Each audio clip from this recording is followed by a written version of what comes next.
Wyatt and Rika here. We're going to be talking about our 6 favorite places to go to in Mazatlán. And we'll have the addresses to these places in the description below.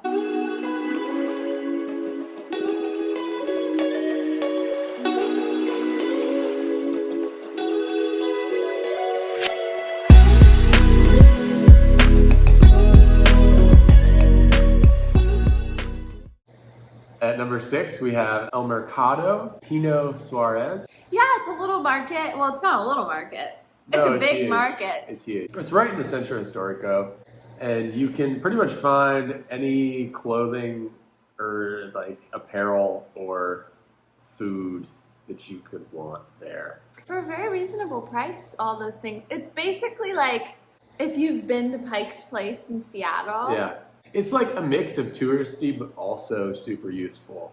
Yeah. Like we go there and it's like one of the spots in Mazatlán to go because there's so many people and so much going on, different shops and stuff. Yeah. But it's also really useful. We go there for getting our produce. Or groceries. But there's also places where you can eat there. And there's clothing and sunglasses if you want to get stuff there. It's like the place to buy stuff. That's what you do there. And also just walk around and see a true Mexican marketplace. Mm-hmm. We recommend going, I mean, it depends what you want. Like if you want a hustling, bustling market, then go midday because you'll have tons of people. It has been crazy, but I mean, that's part of it, right? That's part of the experience. Exactly. Yeah.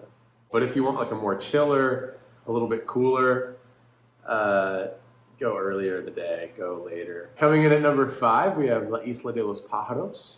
It translates to Bird Island in English. We took a kayak trip out there and went snorkeling.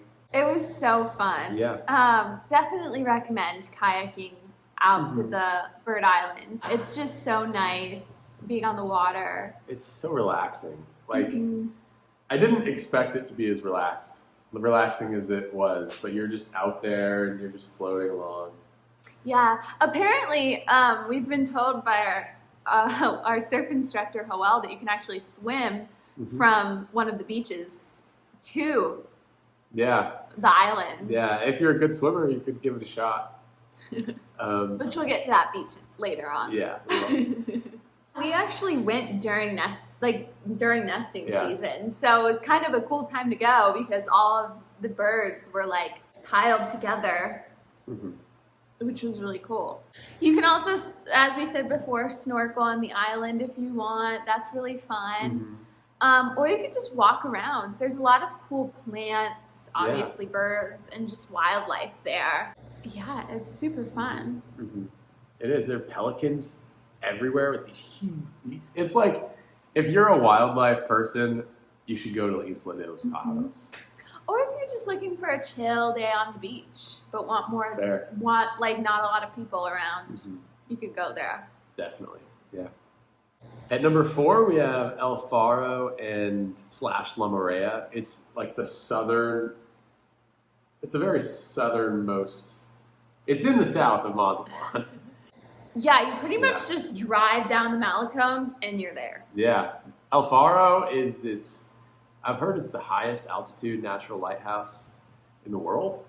But it's this huge like hill and they have this massive lighthouse on top.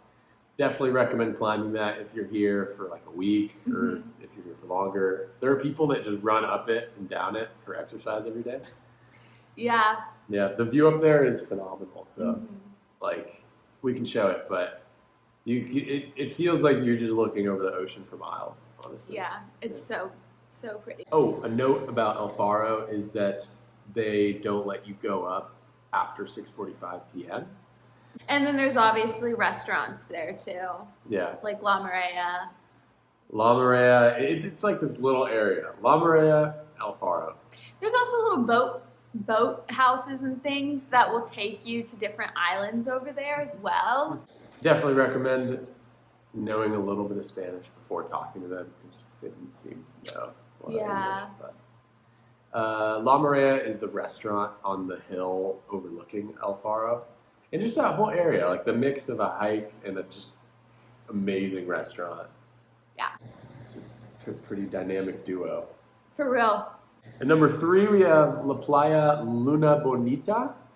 That is how the locals refer to it. It's the beach next to Luna Palace and Hotel Pueblo Bonito, north of the Golden Zone, La Zona Dorada.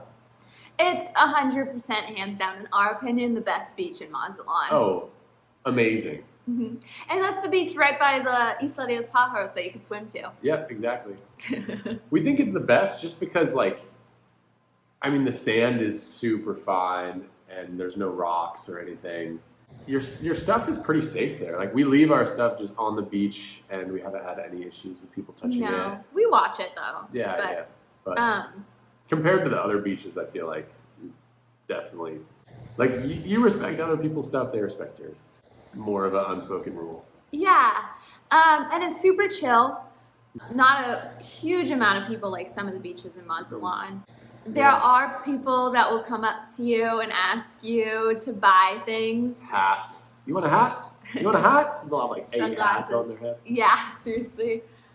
Definitely a great spot for a beach day. Other things to do there.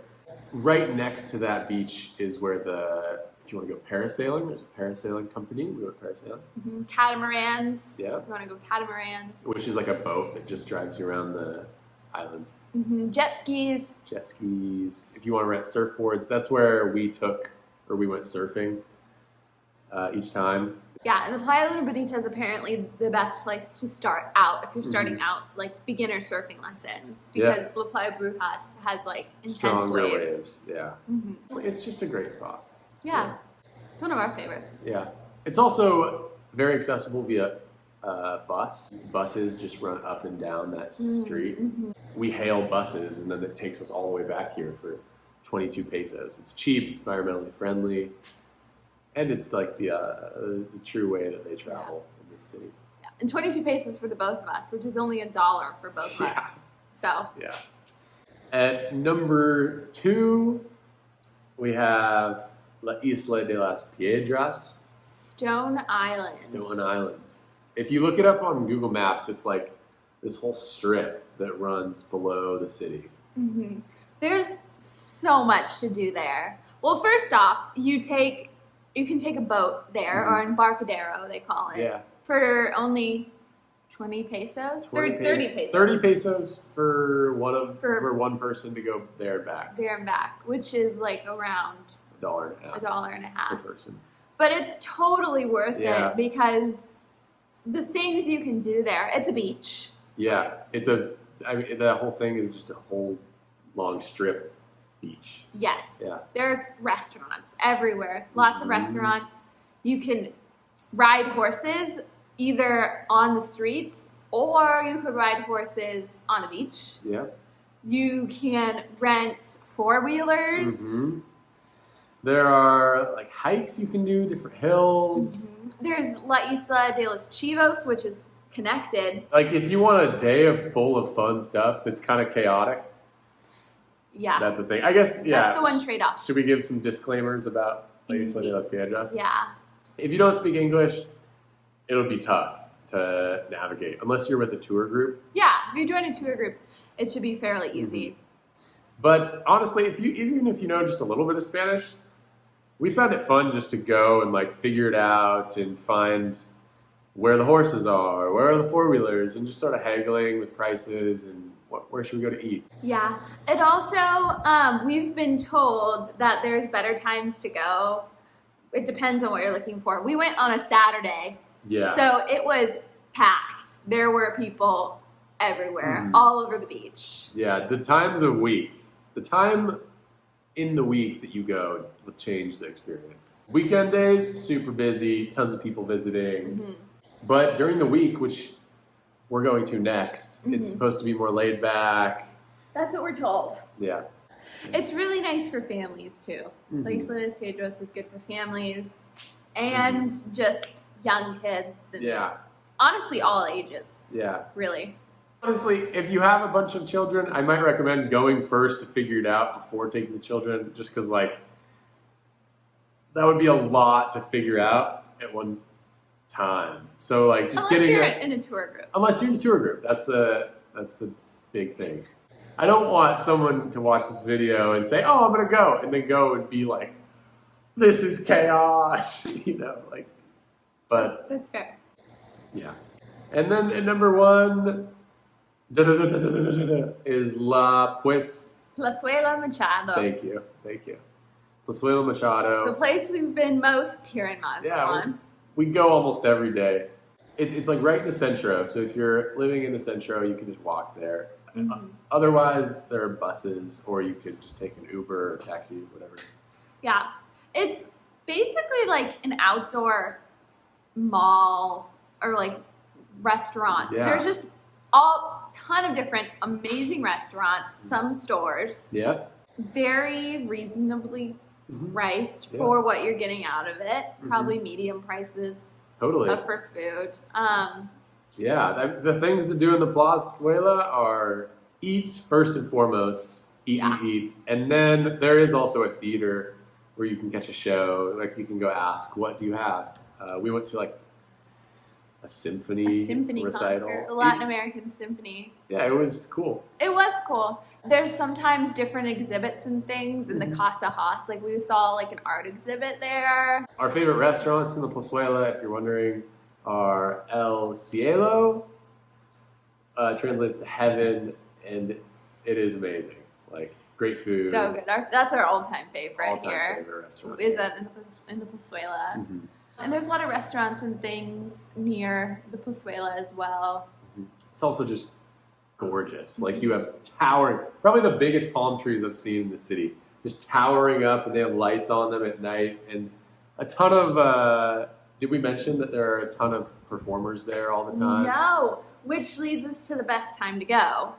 The 2 times that we'd recommend going are early dinner, like 5 to 7 p.m. probably. Yeah, because you're getting there like before the rush, but you're also going to be there around the time when everything starts getting up. Yeah, there'll be music. There's street vendors too, like people that just like literally set up little booths of like necklaces, jewelry, and different things, hats, stuff like that. Of course. And then late at night, it gets just more people and more performances and more late nighttime vibe. Definitely, yeah, it's really good at night. But if you're looking for like the stores, maybe more during the day. That's a great point. Yeah. So yeah, those are our favorites. Let us know if you like any of them also, or if you go and have a good time. Thanks for watching. Bye guys.